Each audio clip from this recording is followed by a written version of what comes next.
കഴുതയെ പുറത്തെടുക്കണമെങ്കിൽ കഴുതയുടെ വിലയേക്കാൾ കൂടുതൽ പണം ചെലവഴിക്കണം.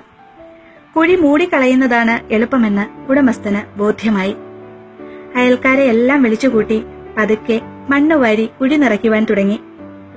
തന്നെ കുഴിച്ചു മൂടുകയാണെന്ന് കഴുത മനസ്സിലാക്കി. എല്ലാവരെയും അത്ഭുതപ്പെടുത്തി കഴുതയുടെ കരച്ചിൽ കുറഞ്ഞു വന്നു. അവർ കുഴിയിലേക്ക് നോക്കി. കഴുത ചെയ്യുന്ന പ്രവൃത്തി കണ്ട് അവർ അമ്പരന്നു.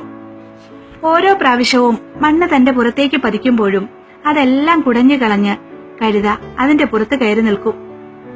കൂടുതൽ മണ്ണ് വീഴും തോറും അത് കരയിൽ വരുവാനുള്ള ആഗ്രഹം കൊണ്ട് ശക്തമായി കുടഞ്ഞു കളഞ്ഞുകൊണ്ടേയിരുന്നു. ഒടുവിൽ അത് സംഭവിച്ചു.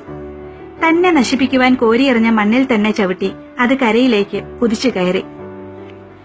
ജീവിതം നമ്മുടെ മുകളിൽ ചെളി വാരി എറിയുക തന്നെ ചെയ്യും. കുഴിയിൽ നിന്നും കയറുവാൻ ഒരു മാർഗമേ ഉള്ളൂ. പരിഹാസവും വേദനയും പ്രശ്നങ്ങളും കുടഞ്ഞു കളയുക. നിരാശപ്പെടാതെ തളരാതെ വെളിച്ചത്തിലേക്ക് കുതിക്കുക. എല്ലാ പ്രതികൂലങ്ങളെയും കുടഞ്ഞെറിയുക. ഹൃദയത്തിൽ പകയും പിണക്കവും ഇല്ലാതാക്കുക. ഉള്ളതിനെ ചൊല്ലി ദൈവത്തിന് നന്ദി പറയുക. കൂടുതൽ കൊടുക്കുവാൻ ശ്രമിക്കുക. മനുഷ്യരിൽ നിന്നും ഒന്നും പ്രതീക്ഷിക്കാതിരിക്കുക. ആവശ്യങ്ങൾ ദൈവത്തോട് മാത്രം പറയുക.